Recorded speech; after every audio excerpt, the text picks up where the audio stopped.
Hello and welcome to my virtual presentation. I am your host Neko, and this is going to be my video response to Mark and his video, The Worst Path You Can Take as an Artist.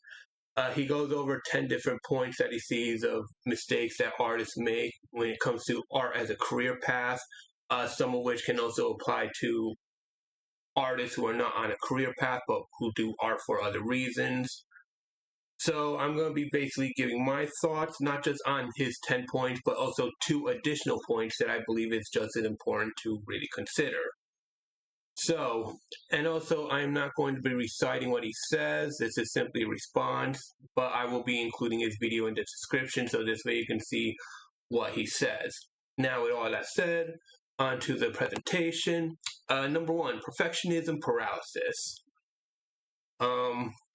Basically, don't wait until you think your project is perfect. Likewise, don't have perfection in mind because you'll find yourself unable to complete your project.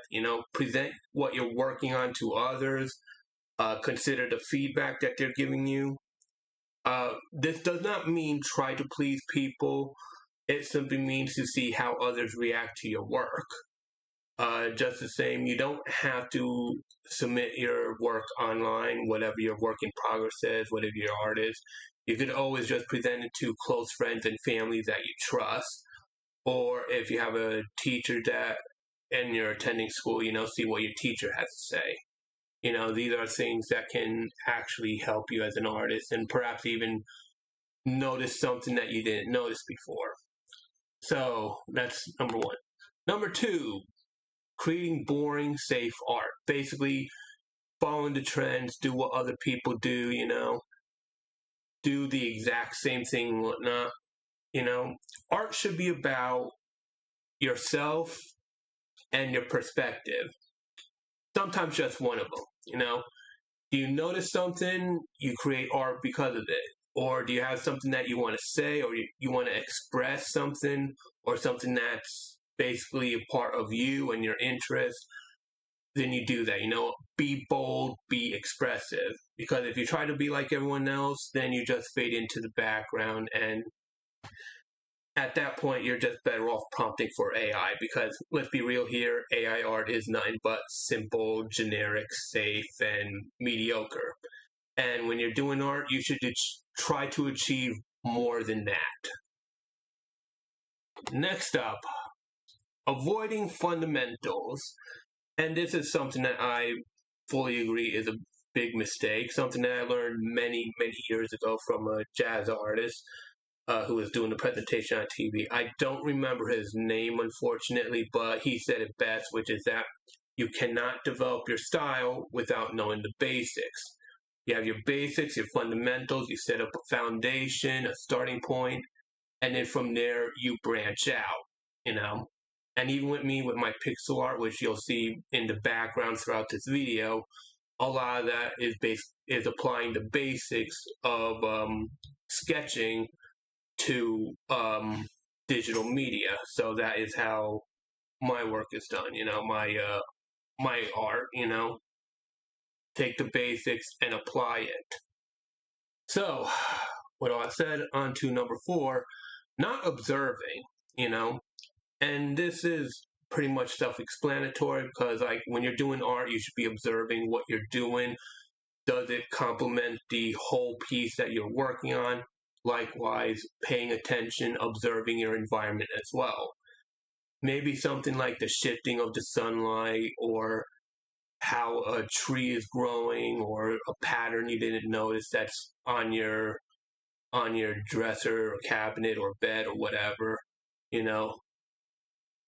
that could be a motivation. That could be something that inspires a design, something you may want to add to whatever you're working on, or maybe something to use as a starting point to create something new, to create another work of art. So that is that. On to the next one. Weak dedication, which I will admit is a problem of mine. Have a schedule, have a routine, Granted, if you're not going to be a professional artist, and this is not as important, but it can still be a good thing, especially since it can help in developing good habits and a means of getting away from bad habits. So, yeah. And this does contribute to the first of my plus ones, which is allowing vice as a motivation. Now, when I say vice, I'm not just talking about original sin and other concepts like that. There's also a lot of little things that some people would not think is a problem, but can be a problem and a hindrance to your work, such as gossip, for example. Rather than spending your time creating something and being constructive with your time, instead you're just listening to whatever the rumor is, whether it's some hot celebrity gossip online or on television, or people bad mouthing each other in the neighborhood. Stuff like that. While some people may look at that as a means to motivate themselves and push forward, the fact is that you're just going to end up stuck. And when you're trying to find, and once you finish your work and try to find the next big thing, what do you do when you don't have that vice present? You end up in a dead end. So, which is why I add vice as motivation, because that is something that is also a wrong path as an artist. You should always seek what is internal and what you perceive, but that doesn't mean vice should be a part of it. You could also look into like whatever is joyful or whatever just seems interesting. Okay, back to his Mark's points. Number 6 of a bad path is drawing without purpose. Now, this does play into what I said previously, because yeah, you do need a reason. And despite the fact that there's people like me who said, "Oh, pick up a pencil and paper and whatnot," that isn't. I must admit that isn't always a good idea. If you have an idea of something to draw, then you go with that idea. Are you doing to make money? Then you focus on what works best so you can sell that can catch the interest and give you an audience. And like I was saying before, using art to develop good habits, you can do that as a means of getting away from whatever bad habits you have. And it could actually help you get away from the previously mentioned vices that may be actually a hindrance to whatever your life is. So yeah, having a purpose like that, and even if it's something as simple as practice, practice is also a good purpose. You draw so you can improve yourself, so you can better draw what you want to draw. A classic one that I was taught from an art teacher is the egg and envelope thing, in which case you grab a couple eggs and an envelope, place them however you want, sketch out the egg, sketch out the envelope, but also sketch out the shading and even whatever shadows is cast from the light onto the egg and the envelope. And that is a good practice, at least for me anyways. Some of you, it may be different. Maybe you prefer a shoe or maybe another pencil. Whatever it is, as long as you have purpose, it will be very fulfilling, and you probably find yourself enjoying what you're doing. Number 7, working in isolation. This does play into the first part, having a community to interact with, and yeah, it can have a means of like having another perspective, knowing how to improve, and it can also be motivating. However, there is one thing that should be pointed out, is that different communities do have their own personal styles, aesthetics, and other preferences. And so you have to make sure that whatever your preference is does match theirs. Otherwise, you're going to find yourself changing your personal style, and before you know it, you end up back at the second worst path, which is basically creating something that's safe, that is, say, something that a community will love, but not what you love. So this is one of those things I would say take with a grain of salt. But still, doing it by yourself with no community, no friends or family or anyone, you're going to end up making yourself stuck. You're going to find yourself working on the same project over and over, and you're not going to really see an end to it. And not only that, but it will end up becoming monotonous and a miserable sort of undertaking, when art should be more of a joyful experience. And this is also something I'm speaking of personally because that is a problem that I myself have. Now, number 8, thinking you know more than you do. This does play into a lot of previous stuff, Don't just assume that because you understand shading that you understand all of art. There's a lot more to it than that, Such as how with me, not only do I take what I learned from sketching and drawing in art class, but I've also applied that to digital art, creating like different shading and whatnot, try to see what does and doesn't work. And even then, because of a friend of mine who created a VTuber model for someone, and then creates their own VTuber model. Um, Basically, long story short, got me into doing my own model, as you can see.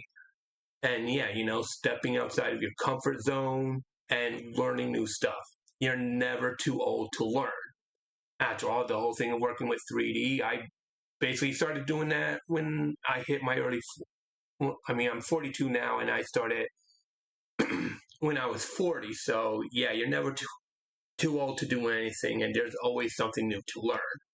And likewise, if it's not for you, hey, at least it gave you something to do and perhaps even made things less redundant in life.